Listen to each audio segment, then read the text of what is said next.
Hello everyone and greeting to those who are watching this presentation and will be judging us. First of all, I would like to thank you for the opportunity you gave us to present our project about the EcoConcrete. My teammate and I are going to show you some of our achievements. Let me introduce our team. First of all, my name is Aria Naseri. After that, Mr. Ilyas Zandi and Mrs. Mada Bozorgi, and last of us is Miss Melika Hossein-Pur from Aria University. What is EcoConcrete? Environmental problems of concrete mainly originate from the process of production and use of Portland cement. Cement production process, which involves calcining limestone, results in significant carbon dioxide emissions, in turn strongly contributing to climate change. Also, the extraction of raw materials and energy intensive cement production process accelerate fossil fuel depletion. We have two mixed design scenarios, the base case scenario and the alternative scenario. In base case scenario, we can't use any extra material, same as a normal concrete. But in alternative scenario, as we can use some extra materials such as slag, silica fume and fly ash, we can make a new mixed design that's different from our base case scenario. In our alternative mixed design, we figure out to use slag and silica fume. Because of the availability of slag and silica fume, we didn't use a fly ash because that make a higher cost and we don't have this material in our country. In this new mixed design, we use cement of Tehran cement factory, and the distance of the factory to Aria University is 30 kilometers. And it take 37 minutes time. And the other material is sand and gravel that transports from Bozorgrud mine. And the distance of Aria University to Bozorgrud mine is 43 kilometers. And it take 46 minutes. And the other material is slag that came from AUSS1 iron smelting factory.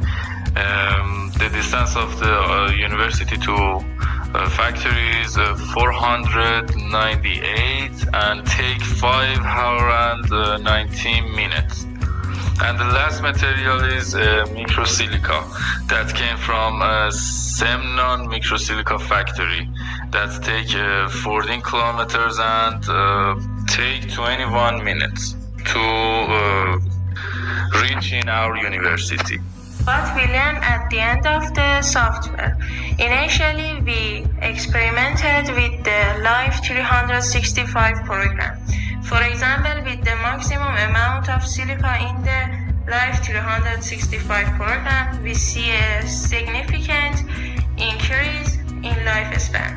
So that by adding a slag next to silica in the concrete mixture, it even exceeds the range set by regulation and reaches a useful life of 100 years. What would happen if SCMs were not in the concrete mix?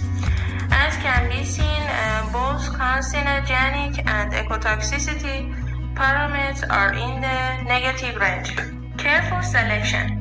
As can be seen in this table, silica fume is much less carcinogenic than Portland cement, but it still has a negative impact on the ACI parameter.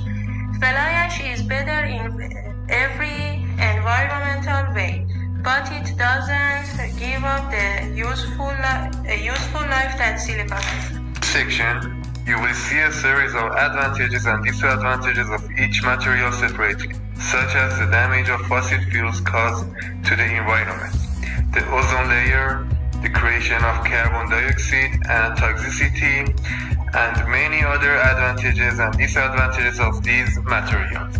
Now I want to tell you and show you the reason for not using fly ash and choosing a slag instead. Regarding the alternative mix design, I must say that we use a slag in this part. 1. Because of its cost-effective alternative. 2. Transportation issues. 3. The unavailability of fly ash in Iran. And also because of the transportation cost and carbon dioxide production due to fossil fuel consumption and its long distance, since we had to import this product from other countries to Iran. It was also not economical viable. Although using this product and placing in the same amount as we use slag would have added 6 years to the life of our mixing plant.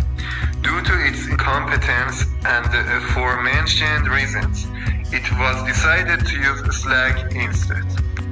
As a result, green concrete is not just a technical solution, but a global imperative to address climate and resource change. Despite challenges such as higher costs, limited availability of alternative materials, and the need to raise awareness in the construction industry, its long-term benefits, including reductions, economical saving, and increased durability of structure, are justified. The future of this technology depends on the development of new technologies, such as CO2 absorbing concrete, collaboration between industry sector, and supportive government policies. Ultimately, green concrete will be a key step in achieving the sustainable development goals and building cities that are resilient to environment crisis.